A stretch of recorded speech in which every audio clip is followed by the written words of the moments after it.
Sahabat Tani, pemupukan pada dasarnya adalah proses pemberian nutrisi bagi tanaman kita agar tanaman kita dapat tumbuh lebih optimal lagi. Tetapi pada prakteknya ternyata banyak sekali pupuk-pupuk dengan kemasan yang hampir mirip dan juga merek yang hampir mirip. Pada kesempatan kali ini bersama saya Rizali Ansar dan Bapak Hani Subagio akan membahas secara detail bagaimana fenomena ini dibahas dalam kacamata hukum. Jadi sahabat Tani tonton sampai habis ya perbincangan kita, mudah-mudahan bermanfaat. Oke?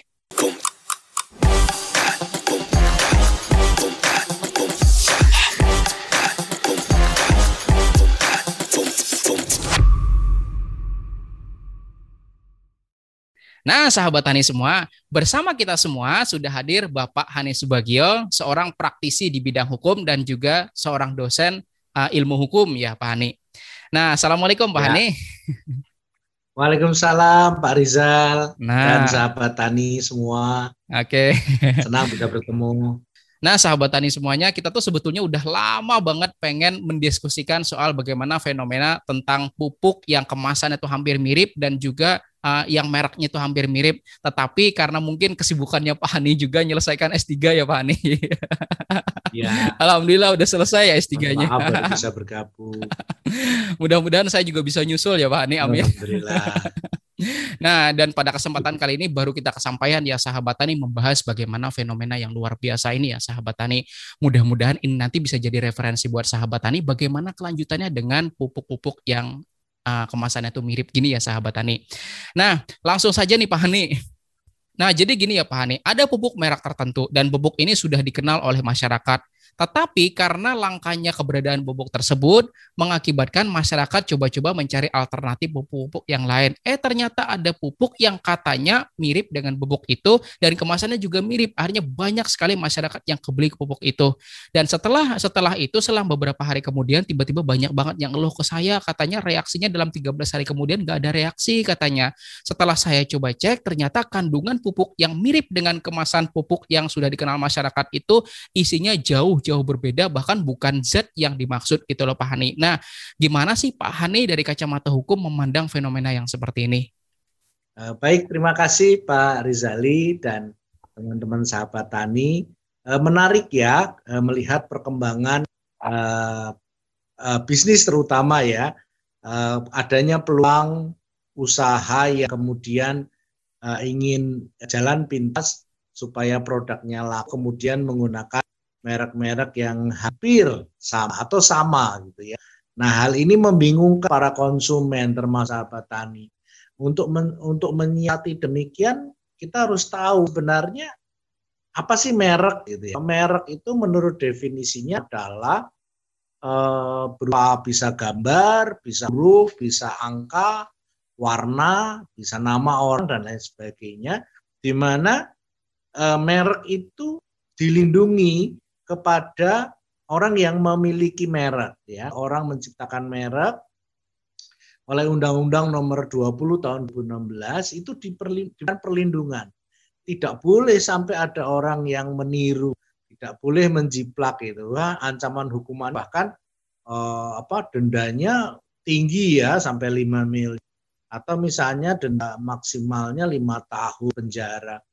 Nah, oleh sebab itu ketika kita sebagai konsumen merasa bahwa merek itu ada kesamaan. Nah ya, ada hal-hal mirip gitu ya, warnanya, kemasannya, atau merek itu sendiri gitu ya. Ada unsur-unsur yang buat bingung.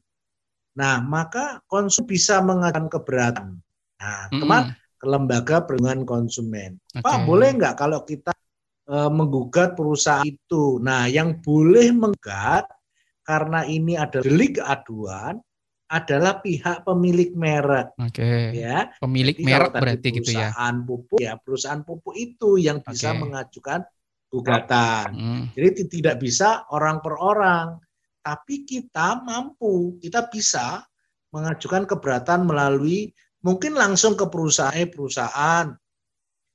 Saya sering loh membeli produk, tapi ternyata salah karena ada kemasan yang mirip atau kata-katanya sekian dari merek itu hampir sama gitu ya. Ada mengandung unsur kesamaan. maka nanti biar perusahaan yang akan gugat, menuntut perusahaan itu. Bisa dengan somasi atau bisa dengan kemudian langsung gugatan secara pidana. Nah, demikian. Jadi menurut hemat kami, Sahabat Tani bisa mengumpulkan kira-kira produk-produk apa yang membuat Sahabat Tani menjadi bingung. Bingung, ini kok harusnya saya beli merek A, tapi ternyata kok ada produk A plus gitu. Itu tidak boleh. Demikian Pak Rizal. Oke. Ini menarik ya Pak Hani. Dari apa yang sudah Pak Hani sampaikan, tadi kan ternyata perusahaan bisa menggugat bahwa ada semacam unsur yang membuat konsumennya menjadi bingung gitu ya Pak Hani, atas tindakan yang dilakukan oleh pihak tertentu kayak gitu kan. Nah, pertanyaan saya, kalau perusahaannya itu diam gimana Pak Hani? Baik, demikian. Ketika tadi saya sampaikan, salah satu solusinya selain ke perusahaannya, juga ke lembaga perlindungan konsumen. Lembaga perlindungan konsumen itu biasanya di ibu kota provinsi. Mereka ada independen dan dia memang mewakili undang-undang, hadir untuk melindungi konsumen, ya, untuk melindungi konsumen. Lembaga perlindungan konsumen itulah nanti yang akan terjun ke masyarakat, terjun ke lapangan, melihat kondisi yang ada. Dan dia bahkan bisa memanggil perusahaan yang memproduksi itu. Karena memproduksi yang misalnya tiruan untuk mungkin diadakan pembinaan dan lain sebagainya. Tetapi tetap untuk kaitannya dengan merek sendiri, itu yang punya hak adalah pemilik merek. Yang dilindungi adalah pemilik merek. Kecuali ada janji-janji palsu, ada janji-janji yang disampaikan oleh pemilik produk misalnya. Produk ini adalah produk pupuk ini atau turunnya ini. Nah, maka itu penipuan. Sudah beda, ini tindak pidana. Sahabat Tani bisa mengajukan gugatan pidana, laporkan ke polisi. Karena apa? Karena dia membuat janji-janji palsu, janji yang tidak sebenarnya. Nah, dengan fakta yang sebenarnya. Demikian. Kemudian pertanyaan saya yang selanjutnya ke Pak Hani, misal nih di masyarakat gitu ya Pak Hani, taunya pupuk dengan merek yang hampir mirip itu katanya pupuk palsu katanya. Nah, misalnya contoh pupuk bla bla bla bla bla palsu katanya kayak gitu loh Pak Hani. Nah, menurut Pak Hani kira-kira wajar nggak kira-kira itu disebut dengan palsu Pak Hani? Baik, Pak Rizal dan sahabat ini, kaitannya dengan pemalsuan memang harus hati. Karena pemalsuan itu dan tindak pidana adalah memberikan fakta yang sebaliknya. Misalnya saya bercerita bahwa saya malam ini gitu bertemu dengan Pak Rizal, tapi ternyata saya malam, bertemunya pagi. Nah, berarti itu kan saya melakukan penipuan, upaya untuk mengelabui dengan menyatakan fakta yang sebaliknya. Nah, kalau kita membeli suatu produk, kita memilih sendiri, kita datang sendiri, memilih sendiri, bayar sendiri, maka ketika dia ternyata membeli barang yang berbeda, itu hati-hati, termasuk penipuan. Kecuali saya atau sahabat Tani mendapatkan iming-iming, iming-iming bahwa produk ini baik, produk ini bagus gitu ya, produk ini, pupuk ini dijamin seperti apa begitu. Nah, maka janji seperti itu ternyata sebaliknya itu bisa masuk dalam unsur penipuan. Jadi menurut saya ketika sahabat Tani membeli produk harus dipastikan betul, kita sendiri yang memastikan bahwa produk itu ada produk yang ingin kita beli. Oke, berarti produk boleh yang nggak dimaksud, sahabat Tani untuk menanyakan? Silahkan. Menurut Undang-Undang Nomor 8 Tahun 99 tentang perlindungan konsumen, sahabat Tani itu memiliki hak, salah satunya hak bertanya, ya, hak untuk mengetahui sebenarnya produk yang mau dibeli itu apa sebelum betul-betul sepakat untuk membeli, sebelum membayar. Maka pastikan sahabat Tani betul-betul membeli produk yang diinginkan, yang seharusnya. Misalnya tanaman apa, menggunakan pupuk apa, ya harus pastikan betul. Karena setelah membayar, setelah membeli, sepakat, maka kita yang harus bertanggung jawab terhadap pilihan kita sendiri. Itu. Oke. Selanjutnya nih Pak Hani, apa sih kira-kira menurut Pak Hani kiat-kiat kepada masyarakat semua, terutama sahabat tani yang mungkin nonton video ini, supaya jangan kebeli pupuk yang seperti itu gitu loh Pak Hani. Karena saya tahu banget bahwa ketika kebeli pupuk yang seperti itu, misalnya kita ingin yang seperti ini, ternyata hasilnya yang seperti ini kayak gitu loh, nggak sesuai dengan apa yang kita harapkan. Kira-kira nih gimana tips dan trik-trik supaya masyarakat itu betul-betul apa ya bisa membeli sesuai dengan apa yang diinginkan gitu loh Pak Hani, nggak kebeli yang nggak sesuai gitu loh Pak Hani. Baik, eh, sepemahaman saya untuk produk atau barang tentu, apalagi itu disubsidi oleh negara, maka salah satu yang diperhatikan adalah dalam kelompok.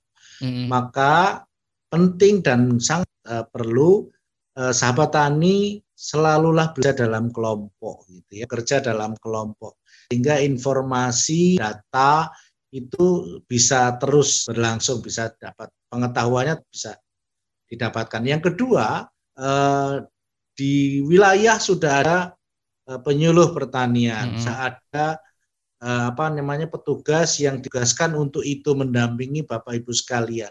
Maka menurut saya manfaatkan semaksimal mungkin dengan cara bertanya, ya, memastikan pendangannya semaksimal mungkin agar hasil yang diharapkan, termasuk pembelian produk, barang atau pupuk itu sesuai dengan yang diharapkan, bisa terus jamin. Jangan sampai kita salah dalam mengambil langkah, termasuk dalam pembelian pupuk tadi. Demikian menurut saya. Oke, nah menarik sekali ya pembahasan kita soal pupuk yang hampir mirip-mirip kayak gini ya Pak Hani. Nah mungkin dari semua apa yang Pak Hani sampaikan, boleh nggak kira-kira finishing statement nggak gitu loh Pak Hani, atau closing statement apa kira-kira buat sahabat tani di sini supaya mungkin ya usaha taninya jadi lebih baik lagi, kemudian penghidupannya jadi lebih baik lagi, dan otomatis juga jadi lebih sejahtera lagi Pak Hani. Ya baik, sahabat tani dan Pak Rizal, pesan saya kepada sahabat tani dimanapun berada, tetap semangat, berkarya, berbuat terbaik buat bangsa dan negara, terus belajar, jangan mudah diiming-imingi dengan hal-hal yang mungkin ya tidak baik atau kontraproduktif, sehingga seringkali kita misalnya contohnya membeli barang yang kualitasnya rendah, kualitasnya tidak baik, atau dia mungkin jiplak dari produk yang sebenarnya yang aslinya. Tetapi menurut saya belajar untuk terus-menerus bertanya kepada yang berwenang menjadi lebih baik. Terima kasih. Oke, gitu tadi ya sahabat tani pembahasan kita dengan Bapak Hani Subagio terkait dengan fenomena pupuk yang mirip-mirip gitu ya. Nah, jadi sahabat tani semua, jika memang ada pertanyaan silahkan tuliskan di kolom komentar, dan jika ada kritik dan saran silahkan juga tuliskan di kolom komentar. Mudah-mudahan bincang-bincang kita bisa membawa manfaat buat sahabat tani semuanya. Amin ya. Nah, kami undur diri dulu ya sahabat tani, bersama saya Rizal Ansar dan Bapak Hani Subagio. Terima kasih sudah nonton sampai habis ya. Wassalamualaikum warahmatullahi wabarakatuh.